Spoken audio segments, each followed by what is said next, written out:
Eran finales de los 80, una década en la que se alzaron los reyes de la música pop y el rock and roll. La época de los jeans desgastados, chaquetas de cuero y peinados voluminosos. Un científico británico del CERN, la Organización Europea de Investigación Nuclear, hacía su trabajo sin imaginar cómo sus acciones cambiarían el mundo para siempre.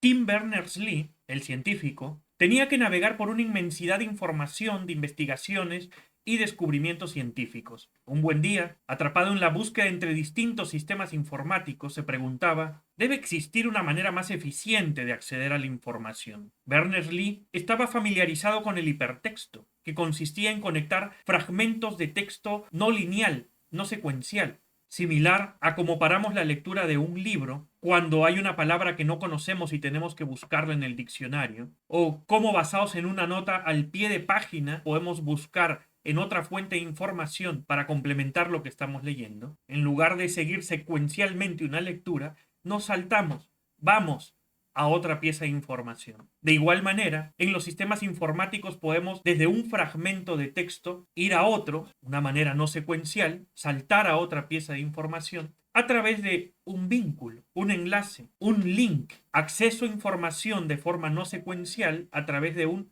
hipervínculo. Pero ¿cómo utilizar este sistema hypertext aprovechando los vínculos entre textos cuando se trata de diferentes sistemas de información? Y fue entonces cuando la seriedad característica de nuestro británico amigo se vio interrumpida por una sonrisa que se dibujó tímida. Una epifanía lo alcanzó. Se imaginó un mundo donde todos los sistemas puedan compartir y entender su información textual. ¿Qué tal si diseñamos un protocolo estándar para vincular el texto de diversos sistemas informáticos? Tim pensó que era una buena idea y emocionado presentó el proyecto a sus jefes, pero no fue recibido con entusiasmo. Tim experimentó el peso del rechazo. Eso no es lo que hacemos, le dijeron. Nuestro foco debe estar en la investigación de física de partículas. Tu proyecto sería una distracción y un desperdicio de nuestros limitados recursos. Por fortuna, su carácter y su visión no le permitieron rendirse. Berners-Lee, quien había construido su propia computadora a los 15 años, desde muy joven mostró ser un pensador creativo y capaz de ver más allá de las limitaciones existentes. Este reciente tropiezo no lo haría desistir. Inició el proyecto de todos modos, trabajando en sus ratos libres. Consiguió el apoyo de algunos de sus colegas atrayéndolos a su visión. A medida que el proyecto avanzaba, empezó a demostrar las aplicaciones prácticas de lo que estaba creando, evidenciando su enorme potencial. Finalmente, su proyecto obtuvo la aprobación oficial. Como resultado, el ser humano nunca volvería a comunicarse de la misma manera, porque los protocolos HTTP y HTML que creó con su equipo de investigadores permitieron hacer realidad su idea, su sueño, un sistema de documentos interconectados. www. Y así fue como el 25 de diciembre de 1990 se realizó la primera prueba exitosa de la World Wide Web, y Tim Berners-Lee pasaría a la historia como el padre de la World Wide Web. ¿Y qué es el protocolo HTTP? Es ese protocolo que nos permite acceder a la información bajo el sistema de hipertexto entre diferentes sistemas de información. Por ejemplo, si ingreso a la página de Ganemo desde un navegador, digitando en el navegador el URL, estoy pidiendo la información al servidor. En el momento en que doy enter a este URL, el navegador envía una petición al servidor web, el cual responde con información que el navegador interpreta y nos muestra lo que estamos viendo acá, nuestra página web. Aquí están nuestros datos comerciales para que implementes un ERP y sistemas de automatización de empresa con nosotros. Por lo tanto, podemos decir que una petición HTTP es cuando a través de un computador, un ordenador, cliente, enviamos un mensaje a un servidor y esperamos una respuesta de ese servidor. Pero esa comunicación también puede ser entre servidores, porque al final el servidor no deja de ser un computador, solo que está en una infraestructura que no controlamos y es administrada por una empresa o por terceros. Cuando se comunican aplicaciones entre sí, como por ejemplo tu Odoo ERP, cuando se comunica con Stripe, que es un medio de pago, para decirle que cobre determinado importe o valor, son dos aplicaciones que se están comunicando entre sí, dos servidores, porque cada aplicación corre en su propio servidor. El flujo de comunicación sería el siguiente: una aplicación va a enviar a otro servidor una petición de información a la que vamos a llamar HTTP request. Esa comunicación sigue este estándar, sigue este protocolo, tiene que respetar las reglas que este protocolo nos dé. Y el servidor va a responderle al cliente, el cliente es quien realiza la petición, le va a responder con un HTTP response, es decir, una respuesta que también tiene que respetar este protocolo, este modo de comunicación. Y las aplicaciones, los servicios que pueden hacer peticiones a otro servidor, a otra aplicación, son múltiples. Por ejemplo, hay muchas aplicaciones que podemos conectar al ERP Odoo y eso implica conectarla con cualquiera de las aplicaciones que forman parte de nuestro ERP.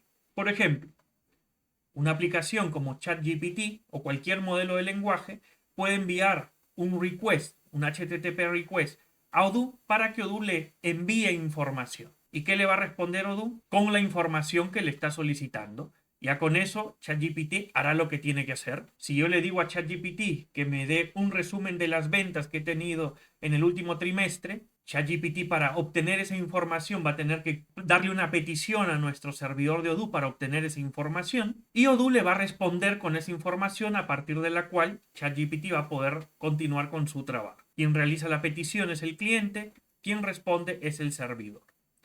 Muy similar, en sentido contrario, Odoo puede hacer peticiones a Discord. Cada vez que publique un evento que se apruebe a través de mi poderoso módulo de eventos de Odoo, que envíe una comunicación a Discord para que publique y promocione ese evento en la comunidad, en alguna sala, en algún canal específico, para que muestre esa información. Estas peticiones, tanto el request, el response, que siguen este protocolo HTTP, tienen que respetar la estructura que este protocolo requiere. Otro ejemplo, a través de mi ERP Odoo puedo solicitar a otra aplicación, a una hoja de cálculo en la nube como Google Sheet, que registre información, que cada vez, por ejemplo, que registre una categoría de producto, que la hoja de cálculo en la nube añada una fila con el registro que le estoy entregando. Le hago una petición de que haga algo y la hoja de cálculo responde. Pero como estoy usando un protocolo HTTP, para hacer bien esa comunicación tengo que respetar ese protocolo y ese protocolo tiene una estructura de cómo es que tenemos que comunicarnos. Así como cuando tú envías una carta y esa carta tiene partes para que se dé la comunicación, para que se entienda. Una carta, y seguro nos han enseñado a todos en el colegio, debe tener una fecha, tiene que tener un asunto, tiene que tener un destinatario, a quién diriges la carta, va a tener un cuerpo, incluso el cuerpo puede tener una estructura, va a tener una firma, va a tener otros datos de contacto necesarios para que sea una buena comunicación. Así como hay una estructura en cómo tenemos que comunicarnos con esta carta, el protocolo HTTP también define una estructura, tanto para las peticiones de tipo request, va a haber una estructura, y para las peticiones de tipo response también va a haber una estructura. No te preocupes, parecen temas más técnicos que vamos a ir a profundizar cada uno de ellos, pero es muy sencillo. Vamos a revisar uno por uno para que te quede súper claro y veas lo fácil que es entender. Empezaremos por el request y la estructura que debe seguir. Su estructura la vamos a enseñar en 4 partes. Tiene más, pero para fines didácticos y para lo que nos interesa en un entorno de no código o de bajo código en el que nos vamos a desarrollar, porque por eso Odoo te permite aprovechar la comunicación entre múltiples aplicaciones con mínimo código, o sea, sin necesidad de tener mayor conocimiento técnico. Entonces, con estas bases va a ser suficiente para que luego entiendas lo que necesitas para hacer el trabajo con Odoo. Primero, método, que es el propósito. ¿Qué es lo que le estoy pidiendo? Los principales métodos son get y post. Get implica que le pido que me entregue algo, le consulto una información y luego tenemos el método post. Ahí lo que le estamos pidiendo es que se registre algo en la aplicación, que se publique algo. Post lo relaciono con publicar, con registrar. Y hay muchos otros. Yo aquí he añadido el delete porque es intuitivo lo que hace un delete, pero hay otros tantos. Luego tenemos el URL, que es el destinatario. Así como me viste al momento de que yo digité el URL de ganemo.co en el navegador, le estaba diciendo al navegador a qué servidor tiene que hacer la petición. El URL define a quién le estoy enviando esta petición. Luego tenemos la cabecera. En la cabecera hay datos técnicos adicionales que son necesarios informar a la aplicación a la que le estamos haciendo la petición, al servidor al que le hacemos la petición. Esos datos pueden incluir la firma, la llave, se indica en qué formato estamos haciendo esta petición. Así como tú registras documentos con distintos formatos cuando haces tu trabajo, tienes el formato .doc, el .txt, el .xls, no lo que es el Excel. De igual manera, cuando enviamos contenido en esta petición HTTP request, puede tomar formatos distintos. Para nuestro caso, el que más vamos a utilizar es el formato JSON. La firma y la llave son necesarios para temas de seguridad. Si me voy a conectar a mi RPODU, yo no quiero que cualquiera pueda conectarse al RPODU, sino que debe haber medidas de seguridad. Me va a pedir probablemente una firma o una llave o alguna clave para poder hacer esa conexión. Y finalmente, el cuerpo es el contenido. Ese contenido debe estar en el formato que se informa en la cabecera. Tiene todo el contenido de la petición. ¿Qué es lo que estoy pidiendo? Va a ir ahí contenido. Ahora revisemos la otra estructura del HTTP Response. Este es más simple. Tiene 3 partes que nos interesan. Primero, el código. El código es muy importante porque nos da mucha información. Hay un montón de códigos, tú no te das problema. Vamos a distinguir 3 tipos de código nada más. Los que empiezan con 2, los que empiezan con 4 y los que empiezan con 5. Si yo le envío una petición a un servidor y me responde con un código 2, significa que la ha recibido de forma correcta. Si recibo un código 4 como respuesta, significa que he cometido un error al momento de enviar la petición. Es un error del cliente, es un error de quien solicita, de quien hace la petición. Entonces tengo que corregir ese error, porque lo puedo hacer. Está de mi lado, está del lado del cliente. Y si recibo un código 5 como respuesta, significa que es un error del servidor, de quien me debe esa respuesta. Si yo no controlo o no tengo acceso a ese servidor, no hay nada que pueda hacer. Es un error de ellos. Me comunicaré con su equipo de soporte para que lo resuelva. En nuestro caso, cuando manejamos también muchas veces la administración del servidor, como puede ser el RPODU, si veo un error 500, es información con la que puedo hacer algo, porque sé que el que está recibiendo la petición, en este caso que es ODU y que es un servidor que nosotros controlamos, algo podemos hacer ahí para mejorar, para corregir ese error. Luego tenemos la cabecera, que también va a tener información técnica, que por suerte, usando una herramienta como Do y otras herramientas low code, podemos despreocuparnos de esta información técnica porque ya incluyen las cabeceras necesarias para que haya esta buena comunicación. Y finalmente el cuerpo, que es el contenido del mensaje. Como ejemplo, para que esto se termine de comprender, voy a utilizar Postman. Es una aplicación gratuita que puedes descargar, ahora te voy a mostrar la web. Y a través de esta aplicación vamos a hacer peticiones HTTP y recibir las respuestas HTTP. Entonces voy a hacer una petición al servidor web de Ganemo, lo que hicimos hace un momento desde el URL en un navegador, ahora lo vamos a hacer vía HTTP para que tú veas cómo armamos esa petición HTTP con toda esa estructura que requiere el protocolo HTTP. Vamos a hacer la petición al servidor web de Ganemo y vamos a ver también cómo el servidor web de Ganemo nos responde. También en el mismo Postman vamos a recibir esa respuesta. Para este ejemplo, vamos a hacer una petición con el método get. ¿Te acuerdas qué era get? El método que conforma una petición HTTP, un HTTP request, y que indica el propósito. ¿Qué propósito era el get? Obtener información. Entonces vamos a obtener información. Postman, tú puedes descargarlo desde su página web, www.postman.com. Apenas ingresas, ahí tienes los botones de descarga de acuerdo a tu sistema operativo. Yo ya lo tengo descargado. Voy a ir a mi aplicación de Postman. Es como la ves aquí. Es una interfaz de escritorio. En este caso estoy en Windows. También la puedes usar en su interfaz web. No es necesario u obligatorio que lo descargues. Apenas ingresas vas a ver algunas pestañas. Tú las puedes cerrar, no hay problema. Y vamos a crear una nueva pestaña. En esta nueva pestaña lo primero que nos pregunta, el método. ¿Qué te dije?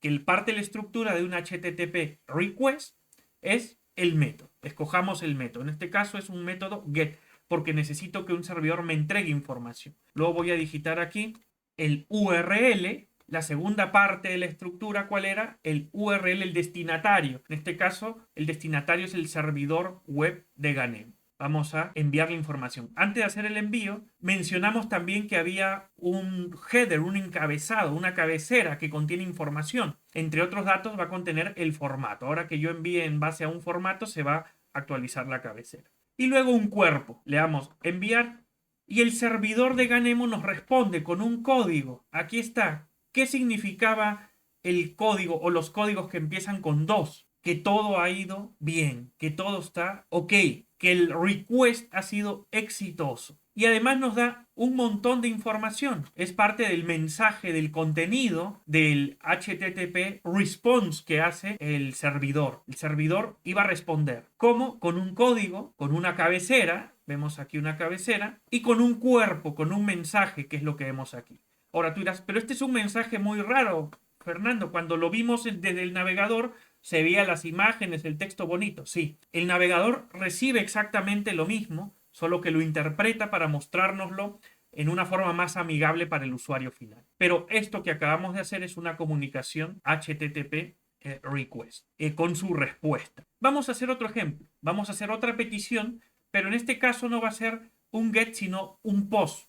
¿Te acuerdas qué significa el post? Que vamos a registrar, que vamos a publicar información. Igual vamos a usar Postman, vamos a enviar un request, en este caso a Odoo, a la aplicación de proyectos de Odoo, donde le voy a pedir que registre una tarea para mí, y el servidor de Odoo nos va a dar una respuesta sobre esa petición. También vamos a vamos a revisar la respuesta desde Postman. En este caso agregamos otra ventanita porque quiero ingresar. Ya no un get, el método que voy a utilizar es un post. ¿A qué URL vamos a hacer este envío? En este caso, a la URL de mi servidor de Odoo. Felizmente, Postman me ayuda creando el header. Yo ya no tengo que manualmente crearlo, pero ves que es necesario, es parte de la estructura de la comunicación que vamos a enviar. A nivel de body, vamos a escoger acá row, y en formato vamos a escoger JSON. Te mencioné que se puede enviar en múltiples formatos, pero para efectos de nuestra práctica, del uso que le vamos a dar en los siguientes videos y en general el uso que le vamos a dar en la integración con nuestro RP Odoo, va a ser JSON en la mayoría de los casos. ¿Y qué vamos a digitar aquí abajo? El cuerpo, el contenido, el mensaje en formato JSON. Entonces digitamos Alt 123, es el código con el que ingresamos las llaves en Windows. Igual si tienes teclas que te permiten ingresar llaves, pues las usas. Yo ya estoy acostumbrado a los atajos de teclado. Alt 123, abre llave. Alt 125, cierra llave. Si mal no recuerdo, sí. Alt 125, cierra llave. Y lo que ingrese aquí tiene que ser en formato JSON. ¿Y qué es esto? Ya te expliqué que es como hablar de cualquier otro formato, como un .doc, como un .xls. Tiene que seguir como un formato, como su mismo nombre lo indica, una estructura. Y el JSON tiene una estructura particular donde tenemos que registrar propiedades clave-valor. ¿Qué es eso? Que siempre vamos a poner, entre comillas, una clave, por ejemplo, my number, dos puntos, y un valor. Coma, separado por coma, vamos a indicar otra propiedad que va a ser otro par clave-valor. En este caso, project ID es la clave y su valor el 1. Luego, otra clave y su valor que le vamos a poner un título. Esta es mi tarea de prueba. Coma, ves como cada propiedad, cada par clave-valor lo vamos separando por una coma. Vamos a ingresar el último, otro dato cualquiera, other, y aquí entre comillas pondré otro dato. No es necesario que a la última propiedad le añada una coma, y ves cómo cada propiedad se ve diferenciada aquí por una coma. Entendámoslo esto muy similar a cuando uno en un Excel maneja distintas columnas y tiene el encabezado, que tiene el nombre de la columna, y debajo tiene los valores que puede tomar esa columna, que se almacenan en esa columna. Ese encabezado de mi columna sería la clave, y el contenido en la primera línea asociada a ese encabezado, en la primera línea de esa columna, tengo el valor, y así sucesivamente. Estoy entregando información, pero todo esto está en este formato específico, que es un formato JSON. No te preocupes que sobre el formato JSON vamos a hablar más en los videos siguientes. Antes de enviar esta petición, voy a revisar contigo mi RP Odoo. ¿Y qué es lo que tenemos aquí? Tengo mi proyecto de helpdesk con ninguna tarea. Bueno, sí tengo una hecha, nada más, la única. Vamos a ver si recibimos alguna nueva tarea. Envío la petición, se procesa, recibo una respuesta, ¿no? Recuerda, la petición la envié con toda la estructura que he llenado contigo. La respuesta me llega con el código, con su encabezado que vimos y con el mensaje. En este caso el mensaje es que todo está ok. Pero además, mi aplicación, entro a Helpdesk y ya podemos visualizar aquí que tenemos dos tareas. Esta es la que envié contigo, la que decía, esta es mi tarea de prueba, Aquí tienes crear la tarea. Esta es mi tarea de prueba. Vamos a crear otra. Esta es mi segunda tarea, le vamos a llamar. Envío. Verificamos aquí en Odoo. Ya tengo 3 tareas en Helpdesk y aquí se ha creado mi tarea. Y así es como entre las APIs, las API de distintas aplicaciones, tú te puedes comunicar utilizando el protocolo HTTP. Y a todo esto, con razón, tú te preguntarás, Fernando, me vienes a hablar de API ahora, ya por el final. Ya estaba entendiendo todo bien de que la comunicación entre cliente, servidor o entre servidores, y ahora me mencionas que hay un API. ¿Qué es un API? ¿Tiene que ver algo con lo que es cliente-servidor? Eso es lo que vas a descubrir en el siguiente video de la serie, donde abordaremos lo que es un API, cómo se relaciona con la comunicación entre clientes y servidores, es decir, con la comunicación bajo el protocolo HTTP. Suscríbete al canal para que sigas aprendiendo y si tienes internet, ahí nos vemos.